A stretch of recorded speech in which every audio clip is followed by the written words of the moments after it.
यस प्रकार वेदान्त दर्शन जसलाई उत्तर मीमांसा पनि भनिन्छ र शारीरक मीमांसा पनि भनिन्छ।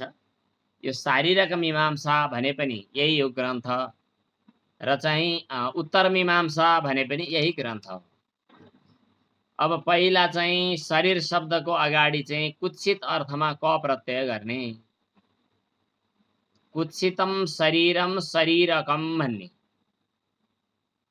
अनि शरीरकम शरीरकमा निवास छ जसको भन्दा स्वस्य निवास भन्ने सूत्रले चाहिँ शारीरक भयो। शरीरलाई लिएर पहिला कुत्सित भएको कारणले स्वाभाविक रूपमा दिशा पिसाब रगत मासु आदि नसा हाड यस्तै यस्तै घिनलाग्दा कुराहरूको थुप्रो भएको हुनाले शरीरलाई शरीर मात्रै नभनेर क थपेर शारीरक हुन्छ।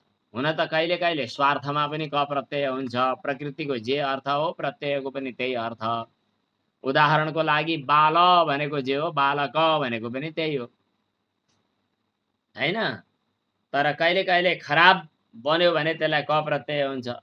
नर भनेको मान्छे, मान्छेको खराब प्रवृत्ति भयो भने नरक भयो। नरमाथि क प्रत्यय लगाएपछि नरक हुन्छ। नरकका अरू परिभाषा होला न आफ्नो ठाउँमा, तर क प्रत्यय लगाइदिएपछि नरक भयो। कहिले कहिले क प्रत्यय लगाउँदा खराब भन्ने अर्थ हुन्छ। शरीरमाथि कुत्सिते सूत्रले क प्रत्यय लगाइदिएपछि निन्दा अर्थमा क प्रत्यय भयो, शरीर क भयो। कुत्सितम शरीरम शरीरकम भन्नु पर्यो। खराब शरीर अर्थात् हाम्रो शरीर नै त यस्तै त छ नि।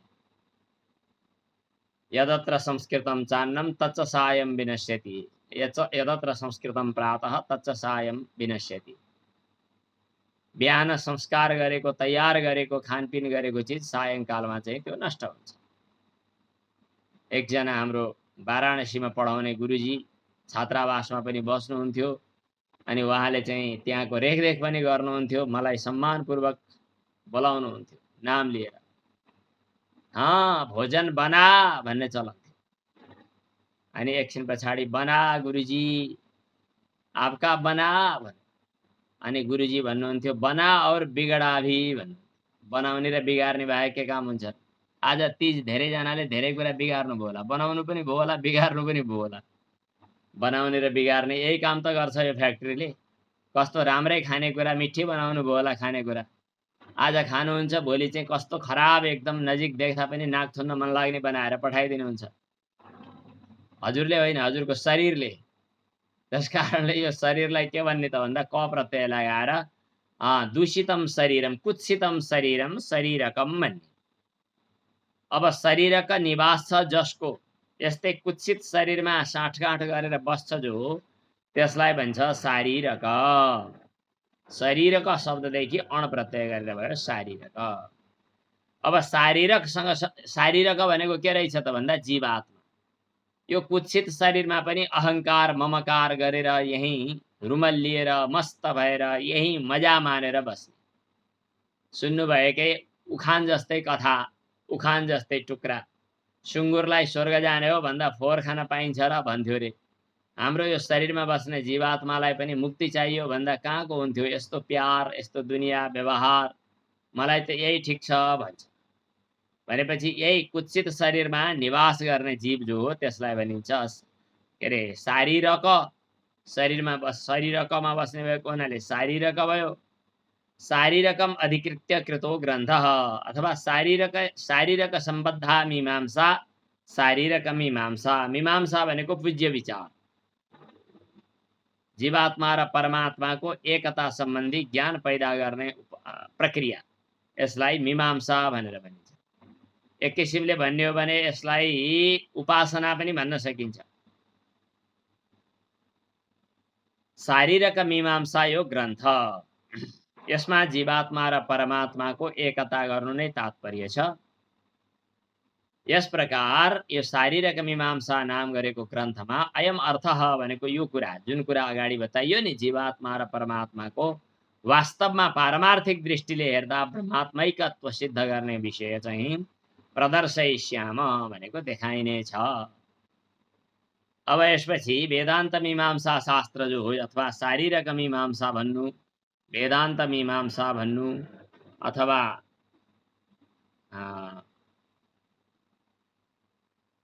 ब्रह्मसूत्र वेदान्त हो, यसको चाहिँ व्याचिख्यासितस्य भनेको व्याख्या गर्न इप्सित भएकोलाई व्याचिख्यासित भन्छ। यसको इदम आदिमम सूत्रम। अब पहिलो सूत्र सुरु भयो। अब हजुरहरूले हातमा लिनुभएको जो पुस्तक छ त्यो पुस्तकमा आएको पहिलो सूत्र आयो, अथातो ब्रह्म जिज्ञासा भन्न सक्नुहुन्छ। अथातो ब्रह्म जिज्ञासा, अथ अतः ब्रह्म जिज्ञासा, यहाँबाट हामीले यो सुरु गर्यौं है, ब्रह्म जिज्ञासा। अब यो अहिलेसम्म हामीले यो अध्यास भाष्यमा के पढ्यौं भन्ने कुराको थोरै संकेत गर्छु। पहिला मोक्षका निमित्त वेदान्त विचार किन आवश्यक छ भन्ने कुरा सिद्ध गरियो। पहिला निष्फल छ भनेर पूर्व पक्ष भयो। अनि सिद्धान्तमा मोक्ष चाहिँ ज्ञान साध्य हो। वेदान्त विचारको आरम्भ गर्न सफलता पनि त्यही ज्ञानबाट हुन्छ। त्यसकारणले वेदान्त विचारको आरम्भ ज्ञान नभइकन मोक्ष नहुने भएको हुनाले आवश्यक छ भन्ने सिद्धान्त भयो। यहाँ चाहिँ वेदान्त विचार नै विषय भयो।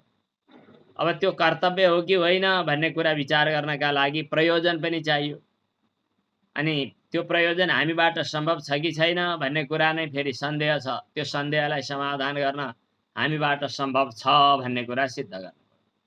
दर्शन प्रणालीमा, दर्शनको परम्परामा एउटा तरिका हुन्छ हरेक कुरा पढ्न, हरेक कुरा बुझ्नका लागि। एउटा चाहिँ त्यो वस्तु कृति साध्य हुनुपर्दछ, एउटा चाहिँ इष्ट साधनता हुनुपर्दछ। यदि दर्शनको विद्यार्थी बन्न खोज्नुभयो भने यो कुरा हरेकले भन्छन्, तर सामान्यहरूले बुझ्नु भएन। मैले बुझाउँछु। कुनै पनि काम मैले गर्न सक्छु भने मेरो प्रवृत्ति हुन्छ, नत्र हुँदैन। र मलाई फाइदा गर्छ भने मेरो प्रवृत्ति हुन्छ, नत्र हुँदैन। दार्शनिकहरूले यो दृष्टान्त दिँदा, यो कुरा उठाउँदा दृष्टान्त दिने गर्दछन्। मैले विद्यार्थीहरूलाई पनि भन्ने गर्दछु, सगरमाथा चढ्नु राम्रो कुरा हो कि होइन? सबै विद्यार्थीहरूले भन्छन् एकदम राम्रो कुरा हो। किन भने देश विदेशमा चिन्न पाइन्छ, चिनिन्छ, आफूलाई चिन्छन् सबैले। अझ कतिपय निकायहरूले त पैसा पनि दिन्छन्। सगरमाथा चढ्नका लागि खर्चो पर्चोको व्यवस्था गर्ने मान्छेहरू पनि हुन्छन् आफ्नो ग्रुपबाट, आफ्नो निकायबाट। अनि आफूले खर्च गर्नु पर्दैन। गएर आएपछि सफल आरोहण गरियो भने खर्च त लाग्छ तर जुड्छ पनि, नाम चल्छ, प्रतिष्ठा हुन्छ, गए भनेर एउटा रमाइलो हुन्छ। भनेपछि के भयो? इष्ट साधनता भयो। सगरमाथाको आरोहण मेरो लागि इष्ट साधनता हो। इष्ट साधनता भनेको फाइदा गर्ने कुरा हो भन्ने कुरा बोध भयो। अनि म विद्यार्थीहरूलाई सोध्छु, त्यसो भए तिमीहरू अहिले भर्खरै सगरमाथा चढ्न किन नकुदेका त? अनि विद्यार्थीहरूले भन्छन्, भन्न सजिलो नि, गर्न कहाँ सजिलो छ, गाह्रो हुन्छ नि गुरुजी। त्यत्तिकै कहाँ सकिन्छ? त्यसको त धेरै तालिम चाहिन्छ, धेरै व्यवस्थाहरू, पूर्व तयारीहरू, सामग्रीहरू। यो हामीबाट सम्भव छैन, हामी त सक्दैनौँ भन्छ। त्यसो भए नसक्नु यसलाई के भनिन्छ त भन्दाखेरि कृति साध्यता नहुनु। इदम मत कृति साध्यम, यो भन्ने नै चलन छ। विद्यार्थीहरूले पढ्छन् यो इदम मत कृति साध्यम अर्थात् यो कृति साधनता ज्ञान, र इदम मदिष्ट साधनम अर्थात् यो मेरो लागि इष्ट साधन हो भन्ने कुरा। यी दुईटा कुरा बुझेपछि मात्रै कुनै पनि कर्ममा प्रवृत्ति हुन्छ। कस्मिन् अपि कर्मणि प्रवृत्तौ इष्ट साधनता ज्ञानम कृति साध्यत्व ज्ञानम च आवश्यकम, यो नियम छ। अब हाम्रो चाहिँ यो वेदान्त विचार हामीबाट सम्भव छ कि छैन? यद असन्दिग्धम अप्रयोजनं च अस्ति, जसमा मैले सक्छु भन्ने कुराको सन्देह छ, प्रयोजन छ कि छैन भन्ने कुरामा निश्चित छ, त्यस सम्बन्धी विचार हुन्छ। संदिग्ध नै छ, प्रयोजन सिद्ध हुन्छ भन्ने थाहा छैन भने त्यसमा कोही चाहिँ प्रवृत्त हुँदैन। जलताडनमा कोही प्रवृत्त हुँदैन। जलताडन भनेको पानी कुट्ने काम। पानी कुटेर मात्रै पानीमा नदी किनारमा गएर दिनभरि हातले छ्यापछ्याप पारेर बसिरहन त सकिन्छ, कृति साध्य हो। तर त्यहाँ प्रयोजन सिद्ध गर्दैन, प्रयोजन छैन। त्यसकारणले असन्दिग्ध र सप्रयोजन वस्तुमा मात्रै प्रवृत्त हुन्छ। यो कुरा सिद्ध गर्नका लागि हामी यो ब्रह्मविचारको प्रयोजन के हो, मोक्ष हो, अनि हामीबाट साध्य छ, अनि यसका साधनहरूका रूपमा चाहिँ अथातो ब्रह्म जिज्ञासाले पछाडि साधन चतुष्टयको कुराहरू पनि बताउने छ।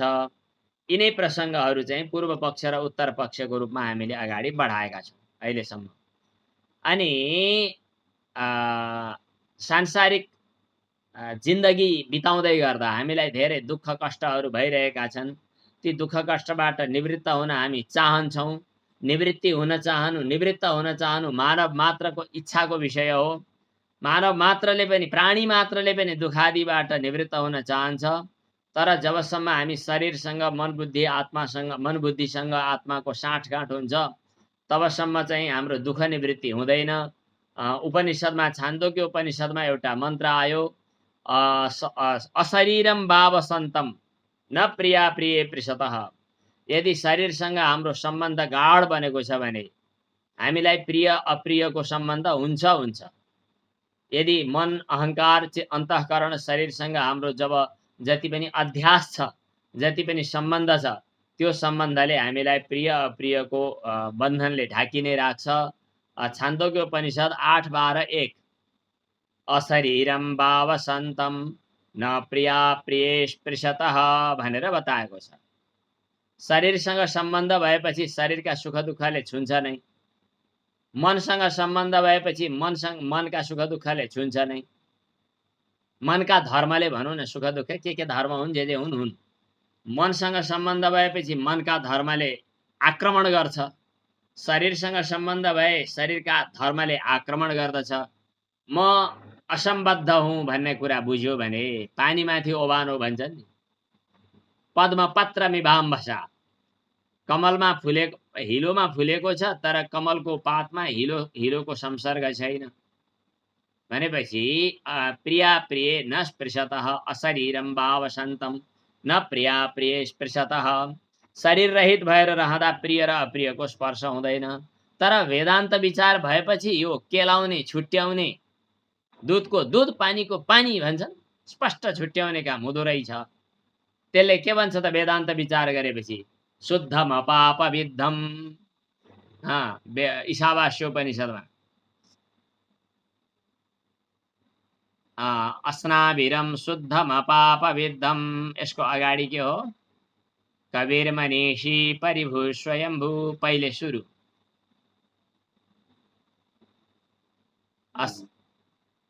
अस्नाभिरम शुद्धम अपाप विद्धम कबीर मनीषी परिभू स्वयंभूर याथा तथ्यथोर्थान व्यदधात शाश्वतीभ्यः समाभ्यः। शरीर, मन, इन्द्रिय, बुद्धिका धर्महरूमा असंस्पृष्ट भएको, नछोइएको, यो खाले कुरा कसरी थाहा हुन्छ? वेदान्त विचारबाट थाहा हुन्छ। वेदान्त विचारले के गर्दछ त? म स्थूल सूक्ष्म कारण यी शरीरबाट भिन्न छु, शुद्ध छु, अपाप विद्ध छु, ब्रह्मस्वरूप हुँ, म आत्मा यस्तो हुँ भन्ने कुरा ब्रह्म विचार, वेदान्त विचार बिना कुनै हालतमा सम्भव छैन। त्यसकारण शास्त्रले बताए अनुसारको आत्मबोध आफैले प्राप्त गर्न वेदान्त विचार अत्यन्तै आवश्यक छ भनेर अब वेदान्त विचारको शुभारम्भ भयो। आजसम्म हामीले भूमिकाको कुरा गर्यौं। अब हामी सूत्रको आरम्भ गर्दछौँ। अतः ब्रह्म जिज्ञासा, यी तीनटा शब्दहरू यहाँ आए। अथ भनेको अब, अर्थात् वेदान्तकै शैलीमा कुरा गर्दा साधन चतुष्टय सम्पत्त्यनन्तरम भन्ने, 4 साधन प्राप्त गरिसकेपछि भन्ने। अथ भनेको अब, यसपछि, अर्थात् 4 साधनहरू प्राप्त गरिसकेपछि। अनि अतः भनेको यस कारणले, के कारणले भन्दाखेरि आजसम्म कर्म मार्गमा रुमल्लिएको, अल्मल्लिएको कर्मबाट प्राप्त हुने फल जो हो त्यो अनित्य हुँदो रहेछ। त्यसले फेरि जन्म मृत्युको चक्रमा लगाइरहँदो रहेछ। कर्मचितो लोकः क्षीयते, अनि विनाश हुँदो रहेछ। बढीमा हदै धेरै राम्रो काम गरे स्वर्ग जाने होला, ब्रह्माजीसँग नजिकै जाने होला, अथवा कता सत्यलोक अथवा जहाँ जाने होला। जहाँ स्वर्गादि लोकमा पुगे पनि पुण्य सकिएपछि त्यहाँबाट पछारिनु पर्छ, फर्किनु पर्दछ। तद यथेय, यो पनि छान्दोग्य उपनिषदको मन्त्र हो, ज्यादै आइरहन्छ, टिप्नु होला। 8:1-16 छान्दोग्य उपनिषद। तद् यथेह कर्मचितो लोकः क्षीयते एवमेव अमुत्र पुण्यचितो लोकः क्षीयते। उपनिषदको मन्त्र हो, यो चाहिन्छ, हरेक ठाउँमा आउने भएको हुनाले मैले छोइदिएको। जसरी यस लोकमा भनेको अहिलेको खेतीबाली, कर्मचितः कर्मद्वारा कमाइ गरेको सम्पत्ति, क्षीयते भनेको समयमा फेरि नष्ट हुन्छ। आज मजासँग दुःख गरेर तीजको खाना मिठो मिठो दर खायो, भोलि कहाँ पुग्छ पुग्छ, क्षीयते भयो। दुःख गरेर धरहरा बनायो, एक दिन त्यसको आयु सकिन्छ, क्षीयते भयो। धेरै दुःख गरेर घर बनायो, एक दिन त्यसको आयु सकिन्छ, क्षीयते। गाडी किन्यो, एक दिन त्यो सकिन्छ, क्षीयते। शरीर पनि क्षीयते। यथेह कर्मचितो लोकः क्षीयते, कर्मबाट कमाएको दुनियाँ नष्ट हुन्छ। तथैव पुण्यचित अमूत्र, अर्को लोकमा मरेपछि हामीले कमाएका स्वर्ग आदि फल भोगहरू पनि क्षीयते। पुण्यचितो लोकः क्षीयते, क्षीणे पुण्ये मर्त्यलोकम विशन्ति। त्यसकारणले अनि ब्रह्मविद आपनोति परम इत्यादि भनाइले र ब्रह्मज्ञानीले जुन परमतत्व प्राप्त गर्दछन् त्यो चाहिँ अविनाशी फल हो। अविनाशी तु तद्विद्धि येन सर्वमिदं ततम् इत्यादि कुराहरूले ब्रह्मविज्ञानबाटै परम पुरुषार्थ सिद्ध हुन्छ भन्ने कुरा हामीलाई थाहा भयो। अतः भनेको यो, अतः भनेको कर्मकृत पुण्य कर्मजनित लोक नष्ट हुन्छ। ब्रह्मविद्या बिना, ब्रह्मविचार बिना हाम्रो अभिष्ट सिद्धि हुँदैन। त्यसकारणले भनेको अतः भनेको। अब ब्रह्म जिज्ञासा भनेको ब्रह्म विचार गर्नुपर्दछ। विचार भन्नुभन्दा पनि जिज्ञासा भनौँ है। अहिले एकछिन पछाडि विचारमा पुग्छौँ हामी। ब्रह्म जिज्ञासा, जिज्ञासा भनेको जान्ने इच्छा भन्ने हो सामान्यतया। लौ अब ब्रह्म सम्बन्धी जान्ने इच्छा गर्नुहोस्, किनभने त्यसबाहेक अरू कुनै उपायबाट आफ्नो वास्तविक स्वरूपको बोध हुँदो रहेनछ, अनि ब्रह्मतत्व साक्षात्कार हुँदो रहेनछ। त्यसकारणले ब्रह्म जिज्ञासा गर्नुहोस्। जिज्ञासा भनेको जान्ने इच्छा, पिपासा भनेको पिउने इच्छा, दिदृक्षा भनेको देख्ने इच्छा। जिज्ञासा भनेको जान्ने इच्छा, अथातो ब्रह्म जिज्ञासा। अब ब्रह्म सम्बन्धी जान्ने इच्छा गर्नु। अब यसबाट के कुरा आयो त निष्कर्ष? यथोक्त साधन सम्पत्त्यनन्तरम भनेको हामीले जो अन्यत्र शास्त्रहरूमा सुन्यौं, अब शाङ्कर भाष्य यदि पढौँ भन्ने हो भने त्यसमा यी कुराहरू आउँछन्। यथोक्त साधन सम्पत्ति पछि ब्रह्म विचार गर्नुपर्दछ। साधन चतुष्टय भनेका के नित्यानित्य वस्तु विवेक, इहामुत्रार्थ फलभोग विराग इत्यादि कुराहरू भए। अब जिज्ञासाको कर्म के त भन्दाखेरि ब्रह्म जिज्ञासा भनेको ब्रह्मणः जिज्ञासा, ब्रह्म जिज्ञासा भनेको ब्रह्म सम्बन्धी जिज्ञासा, ब्रह्म सम्बन्धी जिज्ञासा भयो। अब जिज्ञासाको कर्म के रहेछ त? ब्रह्म रहेछ। कुन कुरा? जन्माद्यस्यतः भन्ने पछि आउने मन्त्रहरूद्वारा यो कुरा थाहा हुन्छ। अब ब्रह्म सम्बन्धी जिज्ञासा भनेको सम्बन्ध अर्थमा षष्ठी होइन, कर्ममा षष्ठी। ब्रह्म कर्मक जिज्ञासा, ब्रह्म कर्मक विचार, यस्तो गर्ने। अब यहाँनिर एउटा पछि आउँछ शाङ्कर भाष्यमा। शाङ्कर भाष्य पढौँ भने जिज्ञासा शब्दको अर्थ जान्ने इच्छा हो। अब यसपछि ब्रह्म जिज्ञासा गर्नुहोस् भनेर भन्दा यो जिज्ञासामा विधेयता आउँदैन। जिज्ञासा भनेको इच्छा हो। यो बुझ्नुहुन्छ कि बुझ्नुहुन्न? अहिले नबुझे फेरि दोहोऱ्याएर बुझौँला, तर बुझ्नुपर्छ। म नबुझे पनि सुन्नु। इच्छा विधेय हुँदैन रे। इच्छा भनेको चाहना जो हो त्यो अर्काले आदेश दिएर हुँदैन। लौ अब तपाईलाई भोक लाग्नुहोस् भनेर मैले आदेश दिएपछि म अब भोक लाग्छु भनेर भोक लाग्छ? खाने इच्छा हो नि, त्यो इच्छा लाग्छ लाग्दैन? अब निदाउने इच्छा गर्नुहोस् अथवा निद लाग्यो, अया कस्तो निद लाग्यो भनेर भन्नुपर्छ नि। सुत्ने बेलामा सुसुप्सा हुन्छ, सुत्ने इच्छा हुन्छ, त्यो इच्छा अब गर्नुहोस् भनेर हुँदैन। त्यो सनपद वाच्य जो इच्छा हो त्यो इच्छामा विधेयता छैन। यो हामी शास्त्रीय भाषा यस्तो बोल्छौँ, कतिको बुझ्न सकियो। सनपद वाच्य इच्छा जो हो त्यो सनपद वाच्य चाहिँ के हुँदैन भन्दाखेरि विधेय हुँदैन। वेदान्त के अरे ब्रह्म जिज्ञासा गर्नुपर्दछ, कर्तव्य भनेर पदाध्याहार गर्ने हो भनेपछि पदको अध्याहार गरेर अब ब्रह्म विचार गर्नु के अरे ब्रह्म जिज्ञासा गर्नुहोस् भनेर भन्न मिल्दैन। त्यसकारणले के गर्ने त भन्दा जिज्ञासा शब्दको विचार भन्ने अर्थमा लक्षणा गर्ने। लक्षणा भनेको मूल अर्थ सिधा बुझिने अर्थ अलि मिलेन भने थोरै घुमाएर अलिकति बाङ्गो पारेर थोरै केही थपेर थोरै केही घटाएर बुझ्ने प्रक्रियालाई लक्षणा भन्छन्। लक्षणाको बारे हामीले धेरै कुरा पढिसकेका छौँ। यहाँ पनि विचार शब्द के अरे जिज्ञासा शब्दको विचारमा लक्षणा गर्ने। यहाँ पनि अजहल लक्षणा, अजहल लक्षणाले ब्रह्मापरोक्षलाई लक्षित गर्दछ। अब त्यसपछि अथवा कुनै पनि प्रक्रियाले लक्षणाद्वारा लक्षित के हुन्छ त भन्दा ब्रह्म विचारः कर्तव्यः, यो कुरा बुझ्नु पर्दछ। ब्रह्म विचार गर्ने यो सूत्रको सामान्य अर्थ। अथ भनेको साधन चतुष्टय सम्पत्ति भइसकेपछि अतः भनेको कर्मफल अनित्य हुने भएको हुनाले ब्रह्म जिज्ञासा भनेको ब्रह्म विचार, कर्तव्य भनेको गर्नुपर्दछ, पछाडि गर्नुपर्दछ भन्ने कुरा नि थपिन्छ। अब यसको शाङ्कर भाष्यको सर्र अलिअलि अर्थ अगाडि बढाउँ।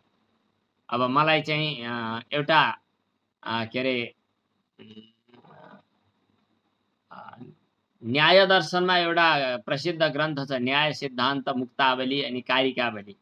त्यो मुक्तावलीको सुरुमा मङ्गलाचरण गर्ने बेला त्यहाँ लेखिएको छ ननु राजीव दयाव सम्बद।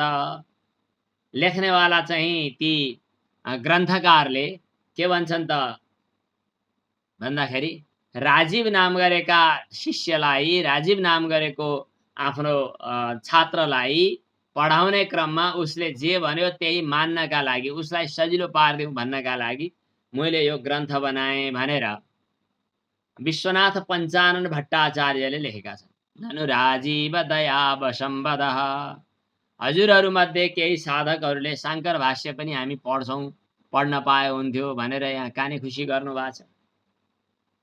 अनि उहाँहरूको भनाइलाई लिएपछि म छोटो छोटोमा शाङ्कर भाष्यलाई अहिलेलाई अगाडि बढाउँदैछु, थोरै थोरै।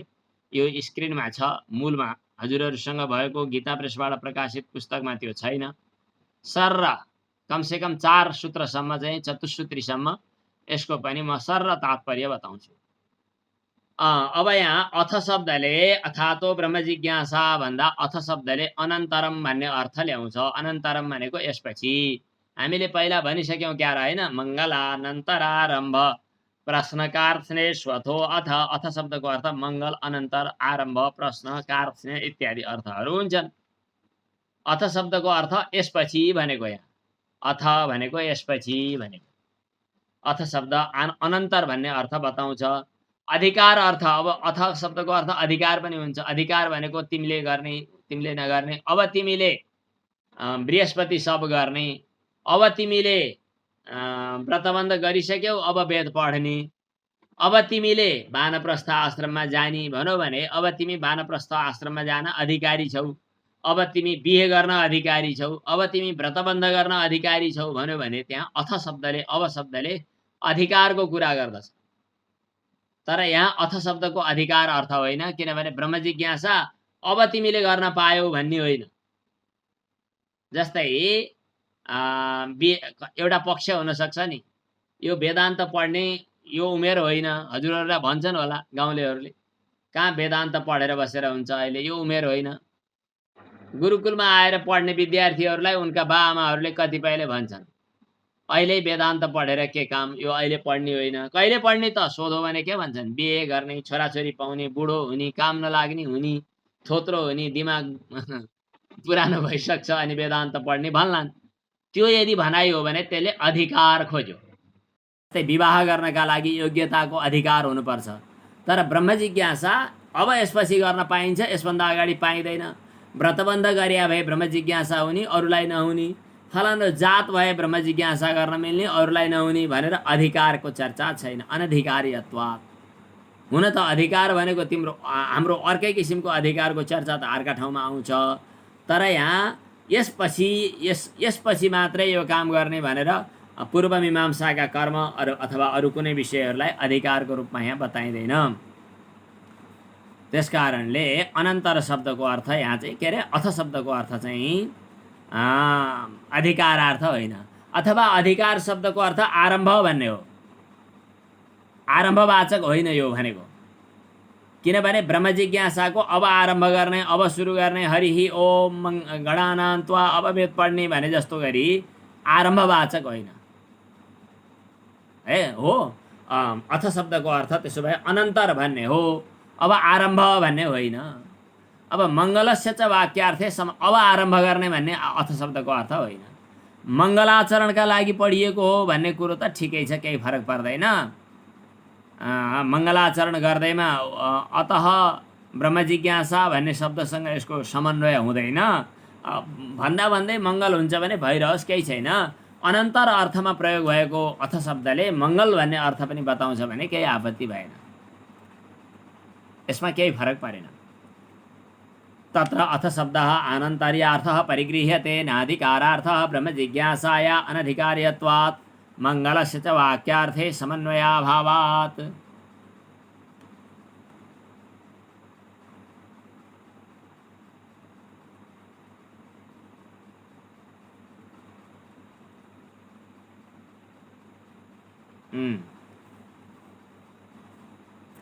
अर्को अर्थमा प्रयोग भएकै अथ शब्दले चाहिँ सुनिसकेपछि मङ्गल भइहाल्छ, केही फरक परेन। यो त हामीले पहिले पढेका छौँ, फेरि सम्झाउँछु। ओङ्कारश्चाथ शब्दश्च द्वावेतौ ब्रह्मणः पुरा कण्ठं भित्त्वा विनिर्यातौ तस्मात् माङ्गलिका बुभौ। अथ शब्द मङ्गलाचरण हो भन्ने कुरा त प्रसिद्धै छ, यो केही फरकै परेन। अलिकति कैसे प्राविधिक समस्या हो।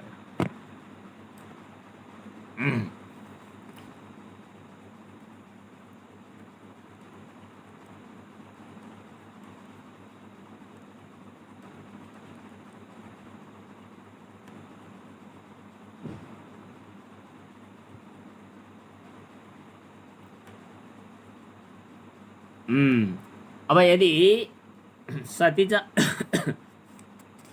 पूर्व प्रकृतापेक्षया च फलतः अनन्तर्या व्यतिरेकात्, पूर्व प्रकृतिका साथमा जो अपेक्षा छ त्यो अनन्तर्यसँग भेद छैन। अनन्तर्यार्थ भए पनि जसरी धर्म जिज्ञासा गर्नका लागि नियमेन वेदाध्ययनको अपेक्षा रहन्छ, त्यस प्रकार ब्रह्म जिज्ञासाका निमित्त नियमेन पूर्व शर्त केही गर्नुपर्दछ भन्ने छैन। भन्न खोजेको के, मीमांसा पूर्व मीमांसामा बताइएका वैदिक कर्महरू गर्नका लागि यस्तो यस्तो हुनुपर्दछ भनेर नियमतः केही कुरा बताइएको हुन्छ। जस्तै अग्न्याधान गर्नका लागि अग्नि, अचेल त त्यो चलनै हराइसक्यो। विवाह पछाडि जातपुत्रः कृष्णकेशः अग्निन आदधीत मीमांसाका प्रसङ्गमा आएको कुरा हो, यो सूत्रहरूमा आएको छ। त यस्तो यस्तो पूर्व शर्त पुरा भएपछि अग्न्याधान गर्नु, यस्तो यस्तो व्यक्तिले यो यज्ञ गर्नु भनेर नियमतः पूर्व शर्तहरू जे हुन्छन् वेदाध्ययनको अपेक्षा गर्दछ। त्यसै गरी ब्रह्म जिज्ञासामा पनि नियमतः यति यति क्रियाकलाप कर्महरू गरिसकेपछि भनेर अपेक्षा राख्नुपर्ने हो। यो कुरा त खास भन्नुपर्छ, यहाँ त बताइएको छैन। अनि स्वाध्यायको अनन्तर अर्थात् स्वाध्याय ध्येतव्य भनेपछि ब्रह्म विचार गर्ने भन्ने हो भने यो त पूर्व मीमांसामा उत्तर मीमांसामा बराबर भएको हुनाले उत्तर मीमांसा अथवा वेदान्तकै लागि स्वाध्यायानन्तर वेदान्त अध्ययन गर्नु भन्ने कुरा भन्नुपर्दछ भन्ने छैन। अब कर्मज्ञान पछाडि ब्रह्मज्ञान गर्ने हो भनेर भन्ने चलन छ, कतिपयहरूले त्यसो भन्छन्। तर शङ्कराचार्य भन्नुहुन्छ त्यो भन्न मिल्दैन।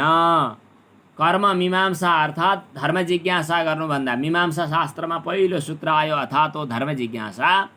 तो धर्म जिज्ञासा बिना पनि पूर्व मीमांसामा बताएको कर्मकाण्डको त्यो प्रपञ्च पार नगरिकन पनि वेदान्त पढ्यो भने उसलाई ब्रह्म साक्षात्कार हुन्छ। वेदान्त पढ्ने क्रममा उसलाई ब्रह्म जिज्ञासा ब्रह्म विचार हुन सक्छ। जसरी यज्ञ गर्दाखेरि पहिला के गर्नु त्यसपछि के गर्नु भन्ने क्रम हुन्छ, त्यस्तो क्रम यहाँ छैन। यस्तो क्रम यो गरेपछि यो गर्नु, यो हवन गरेपछि यो हवन गर्नु, यो वस्तु जम्मा गरेपछि यो वस्तु गर्नु, दियो पूजा गरेपछि कलश पूजा गरेपछि गणेश पूजा गरेपछि अनि शिव पूजा गर्नु भने जस्तै पूर्व पर भन्ने कुरा छैन। त्यसकारण ब्रह्म जिज्ञासाका निमित्त कुनै पूर्व अनुष्ठान यति गरेकै हुनुपर्दछ भन्ने छैन। किनभने त्यो कर्म गर्नका लागि चाहिँ पुरुष व्यापार तन्त्र एउटा पुरुषाधीन हुन्छ। यो चाहिँ विचार वस्तु अधीन हो। विचार हुनका लागि वस्तुतन्त्रो भवेद बोध कर्तृतन्त्रम उपासनम। हामीले पहिला कतै पढ्यौँ कि जस्तो लाग्छ। वस्तुतन्त्रो भवेत् बोधः कर्तृतन्त्रम् उपासनम। कतिपय उपासनाका कुराहरू कर्मकाण्डका कुराहरू चाहिँ के हुन्छन् त भन्दाखेरि कर्ताको हैसियत परिस्थिति अवस्था देश काल हुन्छ। ल अब के भगवानको मूर्ति बनाएर पूजा गर्नु, के को मूर्ति बनाउने, सुनको मूर्ति बनाएर पूजा गर्नु। सुनकै मूर्ति बनाउनु त अलि सकिँदैन, त्यसो भए चाँदीको बनाउनु, त्यो पनि मौका मिलेन। के गर्ने, सुपारी राखेर पूजा गर्नु भनेको के त भन्दाखेरि उपासना गर्दाखेरि कर्ताको सामर्थ्य अनुसार वस्तु फरक फरक हुन्छ। कसैको नजरमा केही, कसैको नजरमा केही। तर ज्ञान कस्तो हुन्छ त भन्दाखेरि वस्तुतन्त्रम, जसको दृष्टिमा पनि ऊ त्यही। वस्तुतन्त्रो भवेद बोधः इत्यादि। पुरुष व्यापार तन्त्रत्वात्। धर्म चाहिँ ज्ञानकालमा छैन, किन पुरुष व्यापार तन्त्रत्वात्। यहाँ यो ब्रह्म यस्तो खाले जिज्ञास्य छ जो नित्य छ, पुरुष व्यापार तन्त्र होइन वस्तुतन्त्र हो। त्यसकारण यो वस्तुतन्त्र यो यसले चाहिँ आफ्नो स्वरूपलाई बुझाउने हो। आफ्नो स्वरूपलाई बुझाउनका लागि अरू कसैको चाहिँ केही अपेक्षा गर्दैन। त्यसकारणले पूर्व मीमांसामा बताए अनुसारका कर्म पुरा गरेपछि मात्रै ब्रह्म जिज्ञासा भन्ने यस्ता खाले कुराहरू त हुँदैनन्। तर अनन्तरम भनेको यसपछि भनेपछि केही त भन्नु पर्यो। के पछि त भन्दाखेरि यी साधनहरू पछि। यो कुरा शङ्कराचार्यले जो मूलमा सुरु गर्नुभएको थियो त्यही तत्त्वबोधहरूमा पनि पढ्यौँ हामीले। विवेक चूडामणि आत्मबोध आदिमा पनि पढ्यौँ यही हो कि नित्यानित्य वस्तु विवेकः इह मूत्रार्थ फलभोग विरागः समाधि साधन सम्पत् मुमुक्षुत्वम। यदि छ भने धर्म जिज्ञासा हुनुभन्दा पहिले पनि ब्रह्म जिज्ञासा हुनसक्छ। यदि छैनन् भने, यति भन्नाले यी चार साधनहरू छैनन् भने ब्रह्म जिज्ञासा बन्न सक्दैन। त्यसकारणले अथ शब्दको अर्थ यी चार साधन सम्पत्ति भइसकेपछि भन्ने कुरा बुझ्नु पर्दछ। अथ शब्देन यथोक्त साधन सम्पत्त्यानन्तर्यम अर्थ उपदिश्यते। अब आयो अतः शब्दको अर्थ। अत भनेको हेतु, हेतु भनेको कारण, यस कारणले भनेको। अतः भनेको यस कारणले, अत शब्द हेतु अर्थ। अब वेदमा नै एउटा कुरा बताइएको छ, हामीले अघि पनि भनिसक्यौँ कि अग्निहोत्र आदि कर्महरूको श्रेष्ठ साधनता, श्रेष्ठ साधन भएका अग्निहोत्र आदि कर्महरूको फल अनित्य छ भन्ने कुरा उपनिषदमा देखाइयो। कहाँ देखाइयो? तद् यथेह कर्मचितो लोकः क्षीयते एवमेव अमुत्र पुण्यचितो लोकः क्षीयते भनेर। अनि ब्रह्मज्ञानबाट परम पुरुषार्थ सिद्ध हुन्छ भनियो कहाँ? तैत्तिरीय उपनिषदमा ब्रह्मविद आपनोति परम इत्यादि। त्यसकारणले यथोक्त साधन सम्पत्ति अनन्तर ब्रह्म जिज्ञासा गर्नुपर्दछ। अब ब्रह्म जिज्ञासामा व्युत्पत्ति गरौँ, शब्दको अर्थ गरौँ। ब्रह्मणः जिज्ञासा ब्रह्म जिज्ञासा अर्थात् ब्रह्मको जिज्ञासा ब्रह्म जिज्ञासा, ब्रह्म सम्बन्धी जिज्ञासा ब्रह्म जिज्ञासा। यहाँ षष्ठी छ, को लगाउँछ? ब्रह्म के हो त भन्दा हामी एकछिन पछाडि बताउँछौँ, त्यो ब्रह्म हो। यथोक्त साधन के वक्ष्यमाण लक्षण पछाडि के बताउँछौँ? जन्माद्यस्य यतः, दोस्रो सूत्र आउँछ। अब अस्य भनेको यो प्रपञ्चको, जन्मादि भनेको उत्पत्ति स्थिति प्रलयहरू, यतः भनेको जुन ब्रह्मबाट, जुन परमात्माबाट हुन्छ, तद् ब्रह्म, त्यो नै ब्रह्म हो भन्ने कुरा हामी पछाडि बताउने छौँ। ब्रह्म च भक्ष्यमाण लक्षणमा हामी पछाडि ब्रह्म सम्बन्धी लक्षणहरू बताउने छौँ। त्यसकारणले ब्रह्म शब्दको जात्यादि अर्थान्तरम न आशङ्कितव्यम।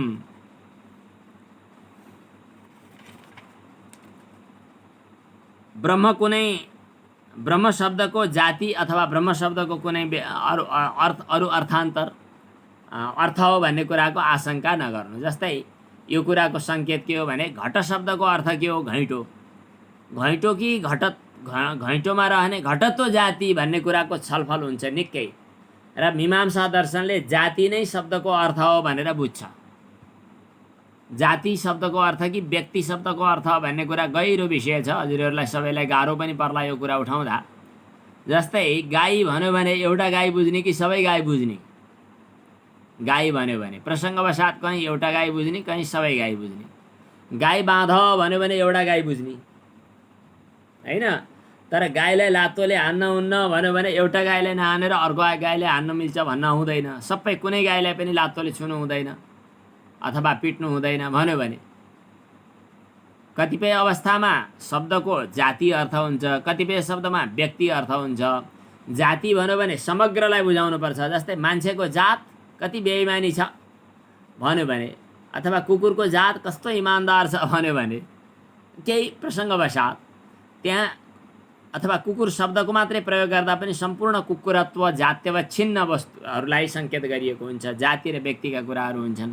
यहाँ ब्रह्म शब्दले कुनै जाति विशेष, कुनै अर्थान्तर भनेर आशंका नगर्नु। जन्माद्यस्यतःले पछाडि जो सङ्केत गरिन्छ त्यो नै ब्रह्मतत्व हो। अब ब्रह्मणः जिज्ञासा भनिएको छ, ब्रह्मणःमा षष्ठी छ। यो षष्ठी अर्थको सम्बन्ध अर्थ मान्ने चलन छ लोकमा, तर कहिले कहिले सम्बन्ध अर्थ नभएर कर्म अर्थ हुन्छ। कर्म भनेको ब्रह्म विषयक विचार अर्थात् ब्रह्मकर्मक विचार। जस्तै रामः ग्रामम गच्छति भन्यो भने ग्राम कर्म हुन्छ नि, ग्राम विषयक गमन भने जस्तै, ग्रामोद्देश्यक गमन भने जस्तै, ग्रामलाई उद्देश्य मानेर मेरो यात्रा ग्रामम गच्छति भने जस्तै, ब्रह्म विषयक विचार अर्थात् ब्रह्मोद्देश्यक विचार भन्ने अर्थ हुन्छ। यहाँ शेषी षष्ठी होइन। यदि षष्ठी राख्ने हो भने ब्रह्मको भनेपछि जिज्ञासा एउटा, जिज्ञासा एउटा, अनि त्यसपछि के हुन्छ, समस्या हुन्छ। तर कर्ममा षष्ठी गर्यो भने समस्या अलि पर्दैन। त्यस कारणले कर्मणि षष्ठी भनेर भन्नुपर्दछ भनेर विचार गर्ने हो।